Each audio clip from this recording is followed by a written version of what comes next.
Hey, welcome to the Dripping Stone Podcast, the podcast where two friends raise a glass and have a conversation. I'm Nick. And I'm Kyle. Kyle. Hey, man. How's it going? So good. We're getting our Florida winter in. It's been lovely. It's been lovely. Yeah. And because it's the Florida winter, and I guess technically it's winter everywhere in the northern hemisphere. Should be, yeah. Ish. Yeah, they just had a bunch of snow up in Alabama. Did they? Doesn't usually happen. Nice little dusting. Not even a dusting. Got like 5 inches. Damn. That's a lot. I mean, probably too much. I feel like 3's enough. I feel uncomfortable. Boom. Oh my. Yeah. Wow. Like, you can kind of see it on that stool there, like That's snow. substantial amount. Yeah. Good stuff. Kyle, because it's summer in the southern hemisphere, I Right. think we should invite everyone to drink along with us. Yeah, why not?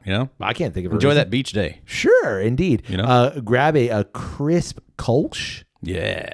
Grab a margarita. A sangria. Ooh, grab a sangria. Yeah. Grab what a tall frosty glass of high quality H2O. Mai Tai. Whatever it is you find that's available, that's reasonably priced. and Sure. it's going to Or exuberantly priced. Exorbitantly. whatever you find that's going to enhance your Dripping Stone experience, crack that open and drink along with us. Do that thing. Yeah. Because guess what we're going to do? What are we going to do? We're going to crack something and we're going to drink something. Oh. Yeah. Well, then that makes sense. Yeah. What do you got? This is the Reserve Series. It says on the label It here. does say reserve It does series. say Reserve Series. This is a in-bottle finished. Wow. What does that mean? Well, you can see that there's this little like thing. Oh, look at that. Yeah. I got a little stave like in a there. stave inside of this bottle. This is a bourbon whiskey. Cool. This is a bourbon whiskey at 100 proof. Nice. Yeah. Like 100 proof. This is a bourbon whiskey that is finished with a toasted Amburana spiral. That's the little thing you can see in here. That's what's in there. Yeah. Interesting. This is a bourbon whiskey from Oak and Eden. Oak and Eden. Never had it. Yeah, neither have I. And we're doing the Bourbon and Amburana series. Cool. Yeah, this is, well, I'll just read you some bottle words. Our hats are off to you, Kyle, Personally. the advantageous worker, Yeah, sure. the favored creator, I try to be. and the daring sipper. Oh, yeah. For sure. Yeah, well, that one definitely. We've created a spirit that celebrates your determination and plain old grit. Plain old grit. You got a little bit of grit. I love grits. Grits are great. Yeah. Plain old grit's fine, but I like a little cheese, Butter? a little butter in it. Oh, yeah. Salt. pepper. A lot of salt. Let's be honest. Boom. Yeah. Mostly salt. This 100 proof creation incorporates an intentional, hard to find Brazilian tree species known as Amburana. This fragrant and spicy wood is harvested and toasted to perfection, imparting a unique aromatic finish to each bottle. Pour yourself a glass. It was worth the wait. Cool. Distilled in Lawrenceburg, Indiana. Yeah, it is. Yeah, so this is Oak and Eden. It's bottled by Oak and Eden. They're out of Bridgeport, Texas. Yep. But it is an MGP product. Some MGP liquor. Yeah. Cool. Which I mean, I've got no qualms with. They make good stuff. And we're gonna see if this is another one of the good stuff. I feel like Amburana Yeah. was the word of the year in 2024 in whiskey, or at least Easily. in bourbon specifically. Yeah, for sure. I think it was that thing of like, let's add something else. Yeah, let's find a fancy thing Yeah. that we can put on the bottle. And it sounds exotic because it is exotic. yeah, for sure. It's from Brazil. From Brazil. Yeah. Which, can I just say, like, in some ways, I'm a little suspect. Because sure, this thing might add a new hint. We're gonna taste it, like, Right. but it's also like this thing is a Brazilian wood product, Right. Okay, I know that there's rainforest in Brazil. Mm-hmm. That's a bit of a concern, just ethically, maybe morally for me. Sure. There's that, but then also like, How was this sourced? yeah, exactly. Right. That's what I'm getting at. Right. But then like, you're adding this to the American spirit. Like y'all couldn't have gone to like, I don't know, Texas and found some other mesquite, which I guess you can do that, or some cherry wood. You call up George Washington, you chop down that tree. Where's that wood? I mean, I've got to assume they've tried that. Saul Maybe it's just palmetto. not palatable. So y'all had to go all the way to Brazil to get Amburana because it was palatable. Well, I would think in something where you're trying to make something that is palatable, that might be Yeah, I guess you're right. an attribute Yeah, that you're now that attempting to Now that add on. now that I said that and you responded that way, you're making a lot of sense. Well, like I was saying, there were so many. I saw so many different things that were doing an Amburana Yeah. finish or something like this. I don't think I actually had any. No. I can't think of one. I definitely know I haven't. It was like just kind of like this very hot commodity. Buzzwordy. Yeah, buzzwordy Yeah. kind of a thing last year. So I am kind of interested to see what it does. But at the same time, though, this is also my very first Oak and Eden. Right. So I am kind of wondering, will I be able to discern anything that is specifically from the Amburana? And my guess is yes. And the reason why I say that is because I did a little bit of research, and Amburana can be very strong. It can add some cinnamony notes kind of things. But we both know what bourbon is. And my assumption is that just regular Oak and Eden is going to be a standard bourbon. Sure. You know, that's what it's going to be. So like, I would assume so also. so I'm interested to see, like, do we get that spicy notes? Well, you know, I mean, do we have a mash bill of Oak and Eden? Because like if it's high rye, Sure. Then- you're going to get spicy then already. spicy, Yeah. cinnamony things aren't going to be that. Oh, that's definitely the Amburana. You know, I'm just going to be like, well, that might just be the rye. You looking it up? Yeah, I'll look it up. Their normal bourbon is a high rye bourbon. 60% corn, only 60% corn, 36% rye. Oh, okay. So like High rye. yeah, you're already spicy. And then just Maybe. 4% malted barley. Okay. So from what I looked up while you were looking up the Amburana series is the exact same thing, just with an Amburana spire. So I think you're right. That's my point. Yeah. Will I be able to taste something in this that is Good. like, oh, Okay. yeah. Good point. That's not expected. You know, What I'm looking for is, I know the notes that you generally get from rye in a high rye bourbon. Is there something else? yeah, that's what I'm Okay. wondering. Okay. Well, you don't have to wonder any longer, my friend, because we're going to do it. Do it. That was in there kind of snug.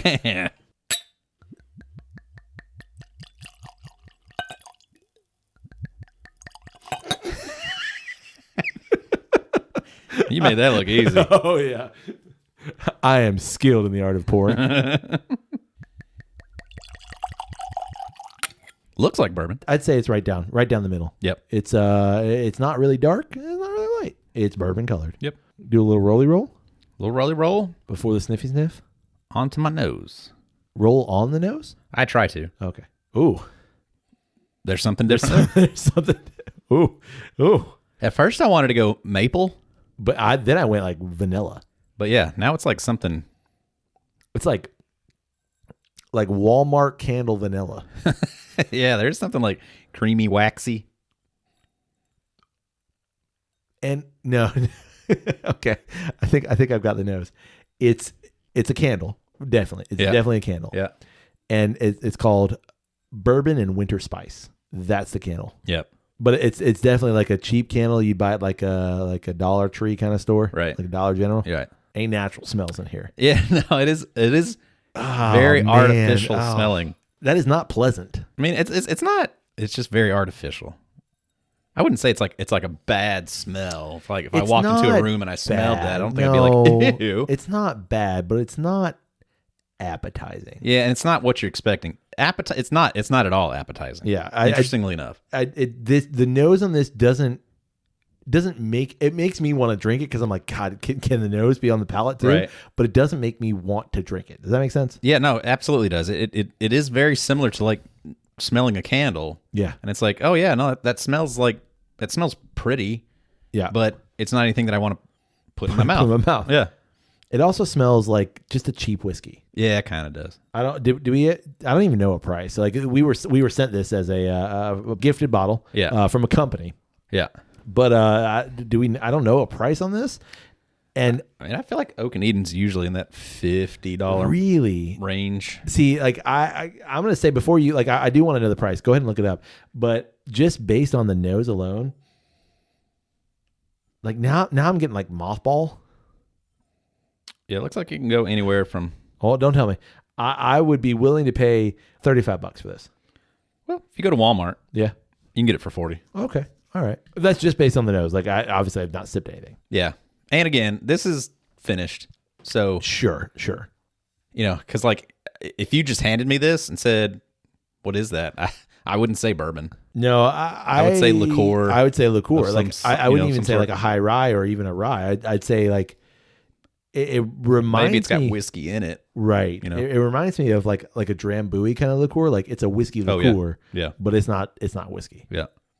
All right. Well, maybe like a pre-mixed. oh yeah, cocktail like kind one of of a those thing. like Manhattan kind of batch cocktail things. Yeah, sure. Oh God, I rolled it and swirled it again. It almost feels flavored on the nose. It does. You know, it's reminding me of all those things. It's kind of like the candy corn whiskey. Yeah. Like I almost. Do you have any of that? Yeah. There's I almost kind of wonder, like, because this is so vanilla-y forward. It does kind of reminisce me of like candy corn. All right. Okay.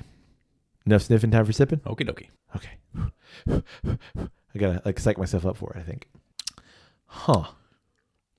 Whoa. The palate is better than the nose. I don't know if that's saying a whole lot, but the palate's better than the nose, and the proof is nice. Yep. That proof is present. It's good.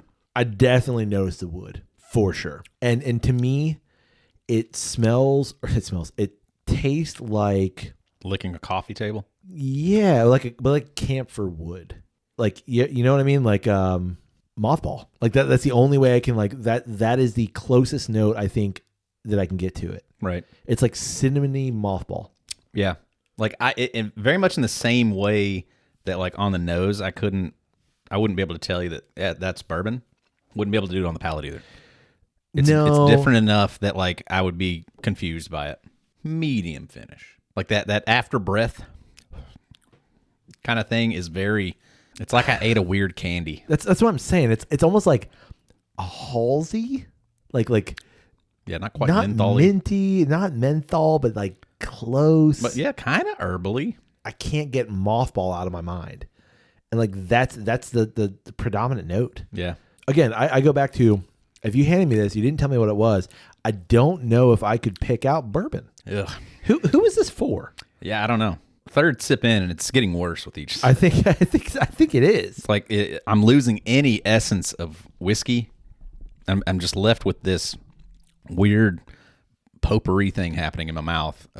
I feel like I just had like I licked that candle. Yeah, you know? Or like that's dried fruit. Let me.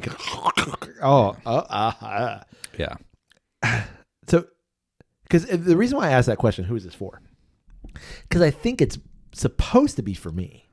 It's supposed to be for someone who has experience in bourbon, who is interested in doing something else. And that, I will say, hats off to Oak and Eden and everyone else who's done this kind of finishing. I love that idea. I loved it with Maker's Mark. Like, throw some things in there. Let's see what happens. Right. But your average whiskey drinker is going to get this. And maybe that's just it. Maybe like we just hope you buy a bottle. But I think like your average whiskey consumer is going to buy this and they're going to go, ew. Yeah. That's what I am.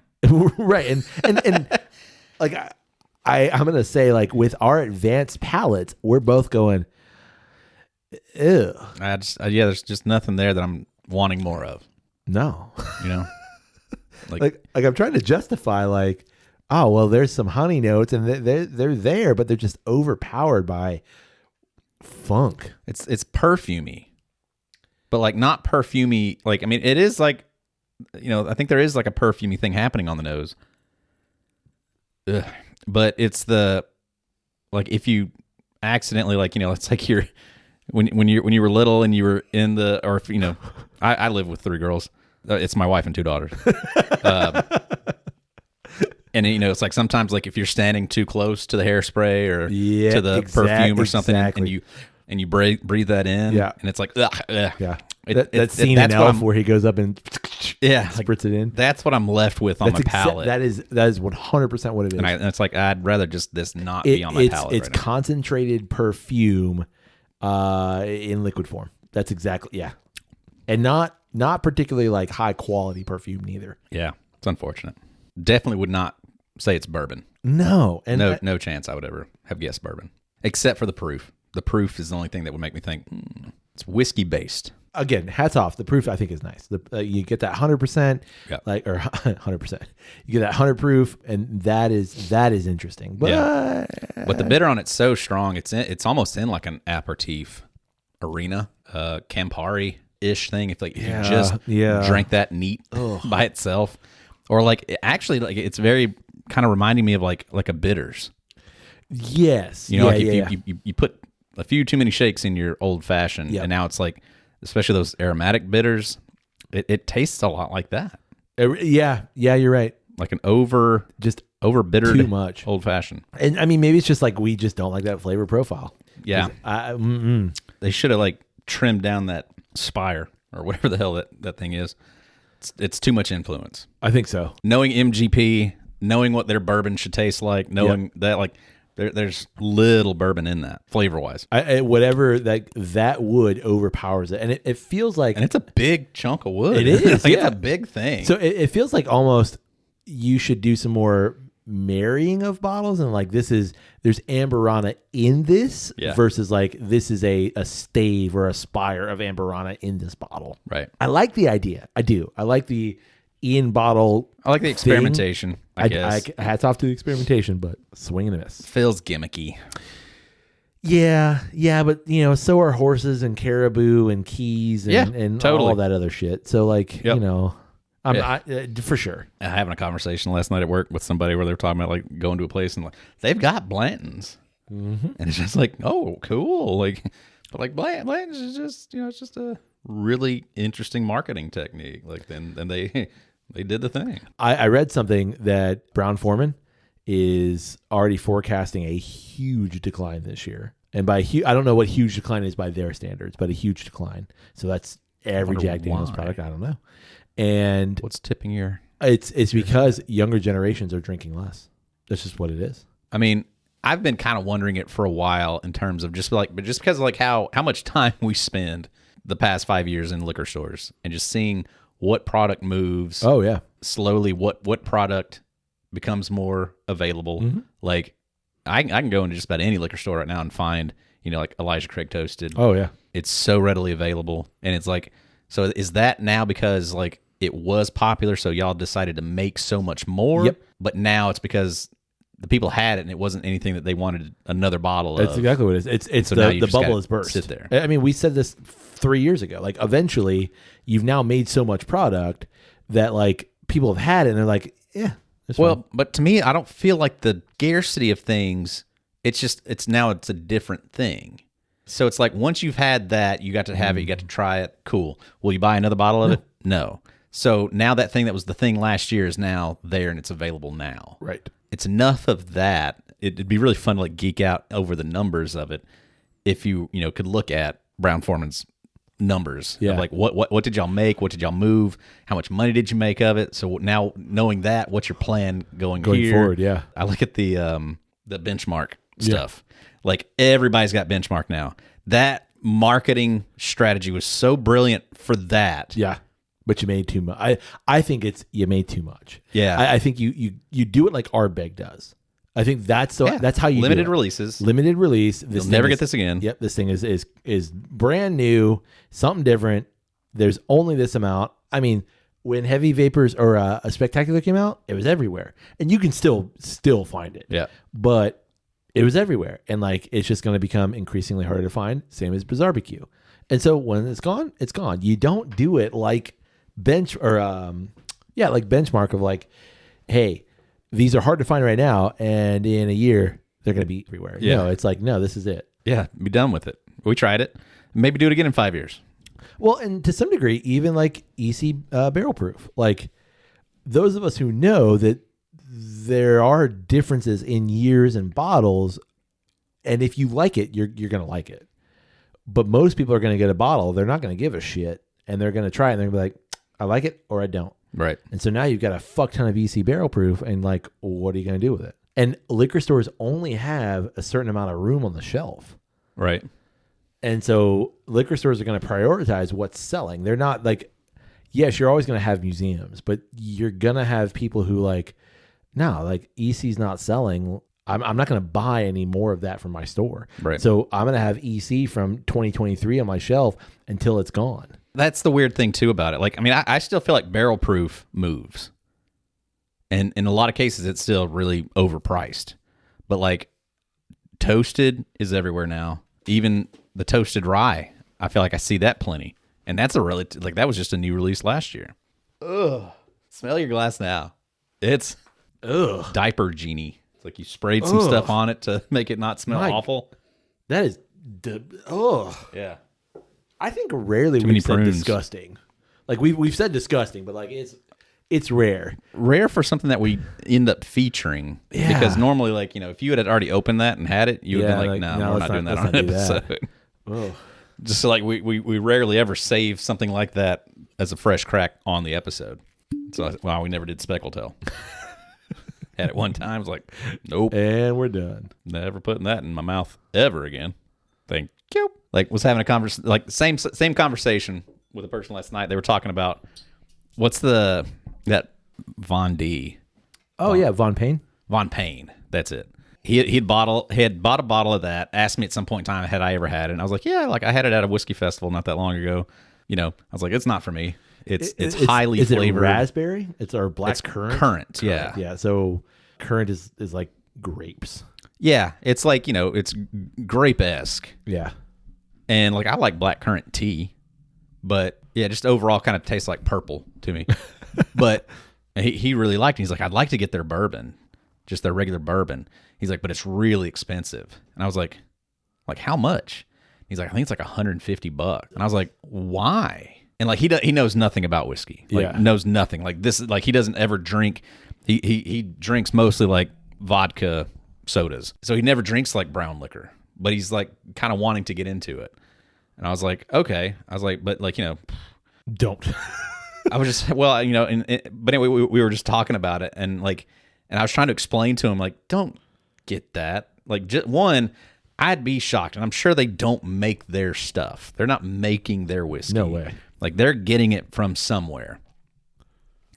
But like, there's the only reason that bottle is $150 is because that's what they want to sell it for, because it comes with a cool topper that pours out of it. Gargoyle thing. Yeah. I think the bottle itself just looks expensive, so it's probably an expensive decanter style bottle.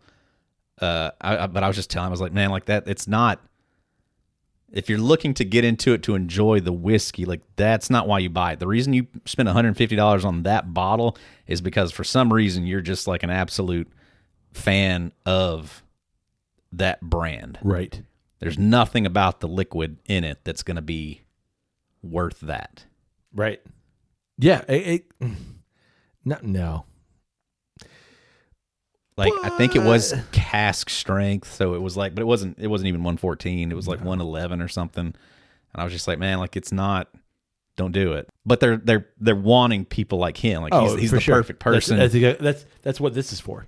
That's who this is for. I think that's who this is for. I don't know who that's for, honestly. Like, to me, there's not like anything attached to that.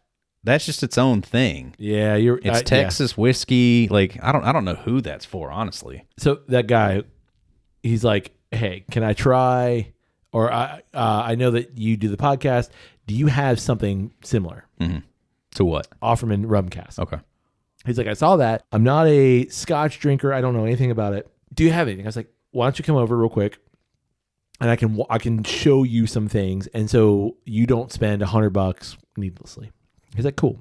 We tried that, and he's like looking, and I think we tried something else. I can't remember what we tried. And then he's like, do you have that famous bottle? I was like, yeah. And he's talking about Blanton's. He's like, can I try it? I'm like, definitely. He's like, are you serious? Like, isn't that really hard to find? I'm like, I guess no. But also that bottle's been there a minute. And the only reason I haven't finished it, actually, I don't have a good reason. Like, it's for opportunities like this. That's really why. Give it to somebody that, because the last time I opened it was Tanya's boyfriend. Right. So he tried it and he's like, huh, that's just bourbon, right? I was like, yeah. He's like, at 93. He's like, well, and this is a guy who like never drinks bourbon, and he's like, why does everybody like this? I was like, great question. It's all marketing. It's like pretty bottle. It's a pretty bottle. It's a cool. People like that. People like that pony. I was like, it's not bad. There is nothing wrong with the liquid in this bottle, but it's not worth what everybody wants it for. Right. And so, like, all of that to say, I basically said the same thing. Like, it will come to a point where you're going to be able to find Blanton's everywhere, and it might not be next year. It might not be 3 years from now, but like, you're going to find it. And it's going to be on the shelf. I don't know. I don't know if we'll see that personally, just because I think that one and like Stag Junior, like those are still pretty hard to find. I think because of the name that it's built for itself. Sure. Stores will always have it marked higher. You think so? I think secondary stores will. Yeah. Because I think it's going to carry that mystique and name recognition for a long time. See, I don't think so. I just don't think it ever makes it onto shelves. No, I think in 5 years you're going to find it on shelves. And the reason I think that is because the people that have tried it are like, yeah, it's fine. And so they're not going to buy another bottle of it unless you're trying to sell it secondary, unless that's what you're doing. But then you're going to get to a point where, like, you walked into a store right now and they had Blanton's for $70. I pass it up. It's a letter you don't have. I'm not going to buy it. You're going to have to prove it to me. The day that it happens, that you find it at MSRP and you walk away from it. I see the argument you're making. No. Okay, I see the argument you're making. I think there's still enough people that'll still do it because they haven't had the opportunity to say, I found it, I got it. I see the argument you're making. Me personally, I will pass it up. I recognize, like, at 70, okay, you'll have to prove it to me. You have to take a picture of it, and you're gonna have to, like, video yourself walking out. I think I would still do it just because it's fun to have that bottle on the shelf. And I don't disagree. Like, it is a fun bottle to have. It's a conversation bottle, absolutely. But I don't know if that's going to hold out. It might hold out for 5 years. I don't think it's going to hold out for 10 years because I think in 10 years it's going to be like people aren't going to care. Like, at this point in time, would you say that bourbon is on the downslope? Definitely. I think you've hit that 5 year mark, and I think you're on the downward trend. So personally, I don't think it is. I think it's definitely bigger than what it was in 2018 for sure. Like, the market has expanded. I don't say that that's not a thing, but I think it's on the downward trend of, I don't think people are as interested as they were 3 years ago. I just don't think that's the case. Now, maybe it's going to shift. I mean, like, I think all interests shift. Like, you might shift more to scotch. You might shift more to, I don't know, even gin or back to vodka. Like, that might have a heyday again. Right. But I think the fervor that was bourbon hunting that was 2022, I think is starting to die down. Now, I also say that because, like, I mean, I'm not going to go wait outside the store for bottles unless, like, you're going to go and we're going to make a thing of it. Right. Like, I'm not going to do that by myself. Right. Would you have ever? By myself, no. So, like, what I think it is I think the market is just so much bigger now that it seems like bourbon's going down because there's so much more of it. Interesting. So, yes, there's so many more options now than there were 5 years ago. There's so many more companies. There's so many more. Was Blue Note a thing? No. Like, and if it wasn't a thing, it wasn't like, it wasn't down here. Right. You know, it wasn't widely available. Like, I think there's just so many more products now. Bourbon specifically. This probably didn't exist.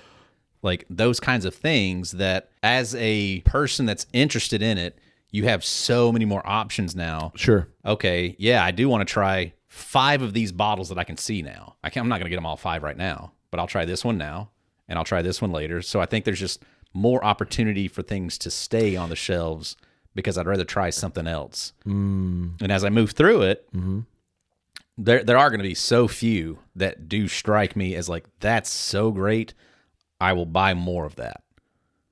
And I think in some ways that's maybe like the argument I'm making too, of like, how many bottles would you go back and buy?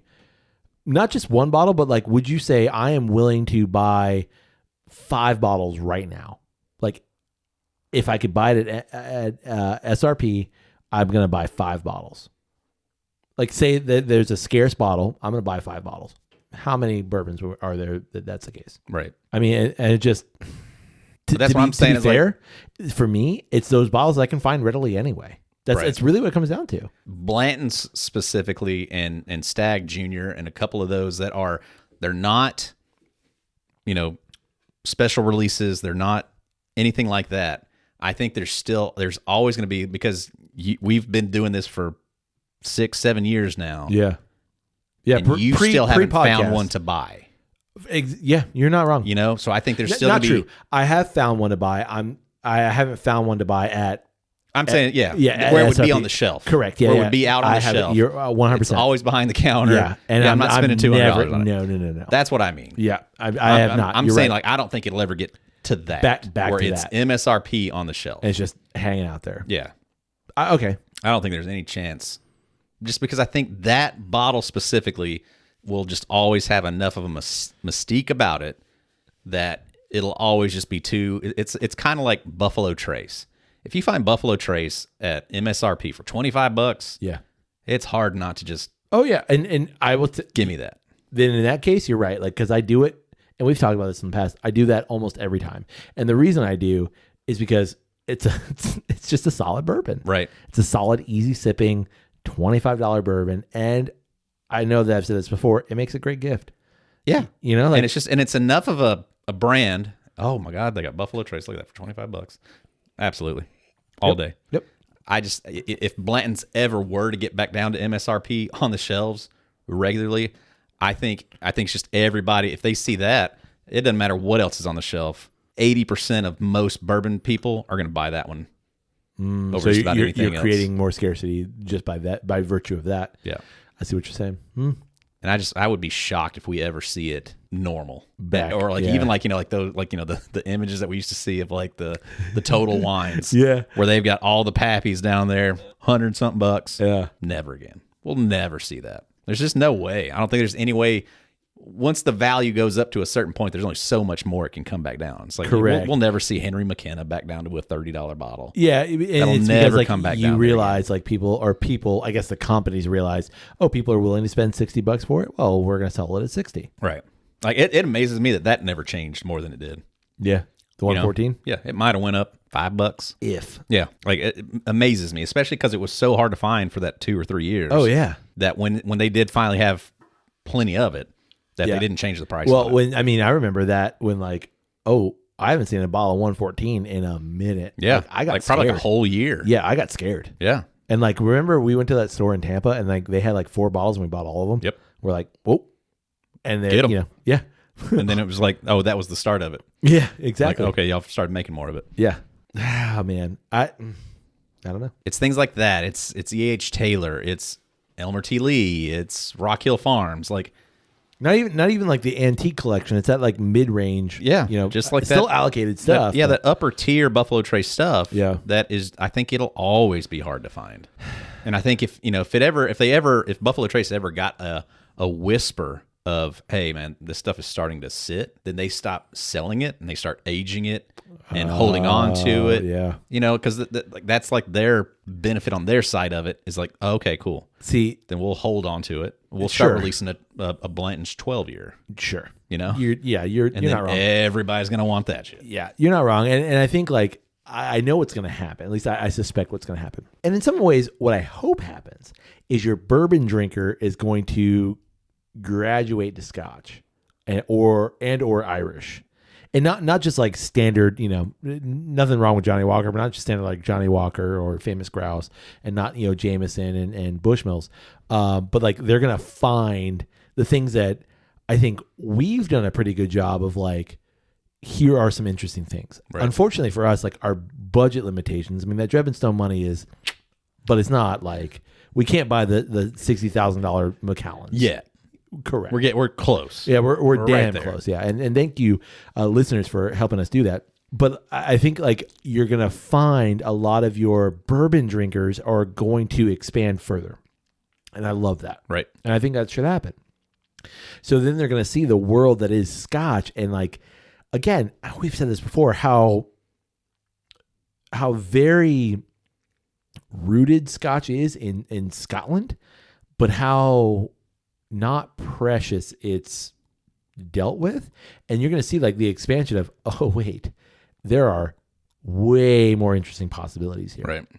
But I think maybe you're right. Like, okay, cool. Buffalo Trace isn't selling as well. Let's hold that back and let's release a Buffalo Trace 10-year. People are going to want it. Yep. It's everybody else that'll hurt from it. All these other startups, like, how old is Redemption? How old is, I guess the places like High West that are actual distilleries that are making their thing and have got loyal followings and stuff like that. Like, they won't hurt too much.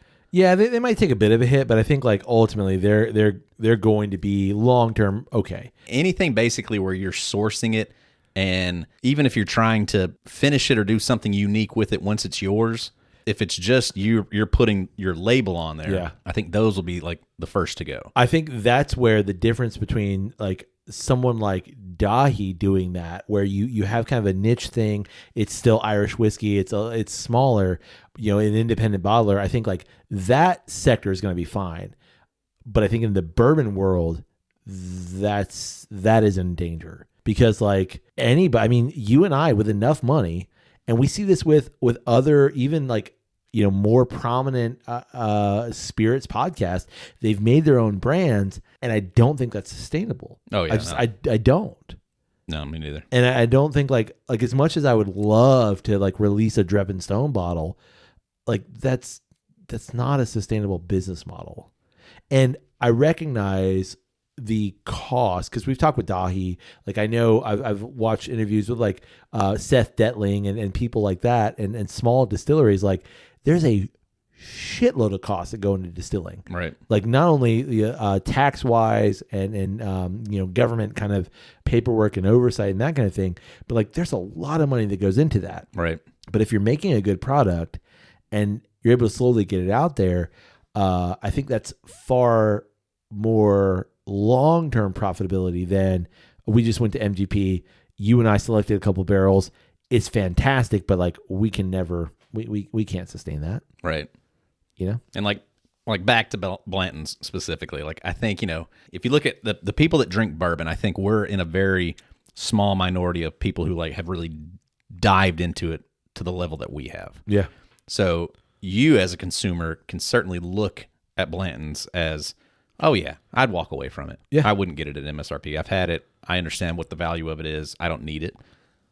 But that's, I would say, less than 10% of the bourbon market of people who are into bourbon. And I can attest to that because we posted something on Instagram recently of actually a tasting that we did 3-4 years ago at this point. Oh no, that image is pre-Drep and Stone. Oh, really? Yeah. Yeah, so that image was your bottles that you collect. No, because I guess it was your trip in 2019 because you had Blanton's Gold and like we had some like very difficult to find bottles. Was it gold in that? It was gold tasting? in that. Yeah, So it was yeah. Gold, So E.H. Taylor, Rock Hill, and Elmer. Yeah, so it was very early Drep and Stone. Yeah. Yeah. Like that's got a huge traction just social media wise. And it's all because of Those bottles. Those bottles. Yeah. That Gold Pony, those, that E.H. Taylor, that Rock Hill. Like, so. And I just think, those bottles are so hard to find now. Even if you're really into bourbon right now, you could still never find one of those bottles to purchase. Or if you can, you're going to pay so much for it. Sure. It's going to take way more than I think 10 years. You think so? For that to all calm down and get to the point. Like I used to could find E.H. Taylor. I had a store over in Kissimmee that I could go to. They had it for $40. I remember. Yeah. Like I could go over there. I bought at least 5 bottles there. I remember. And I was so sad when that disappeared off of his shelf and went behind the counter. Yep. Because I was like, dang it. Somehow he's figured found it out. out what he's got. He figured it out. And it's not supposed to be out here on shelves. And he's got it fixed. It's not anymore. It won't ever be back here again. I just think, one, I think it'll take way too long for the store owners to put it back out there. Yeah. And not have it behind a case, not have Right. it behind the counter, Right. not have it, locked up so you can't just grab it. But, I think that whole process of it coming back down to earth, I think way too many things have to happen. I think way too many brands have to go out of business and things like that before those bottles are available again. Definitely not in 5 years. I don't think in 10 years. So in our lifetime, here's a charge in year 10 of Drep and Stone. So that's in 5 years. Okay. In year 10, we will revisit this episode and see who's right. And then we'll make that decision then. And then in year 15 of Drep and Stone, which is in 10 years, we'll revisit this episode and we'll see who's more correct Right. or less correct. and see how many bottles of Blanton's has Nick purchased 0. at that point in time. I can tell you it's probably 0. He'll never buy a bottle of Blanton's. He's saying it right here. He'll never purchase Blanton's. That okay, hold on, but It's not that good. He knows it. He knows what he's got. He knows it's not good. He will never purchase a bottle of Blanton's. He'll walk away every time. I just don't think it's true. well, there's a hill. We're and just too. you think? Yep. I think the first time it's there, You think If the it ever- first if it time I ever see it, hits- see it at $70, On- I'm snag. immediately in your hand. I do, because I know it would be in mine. $70.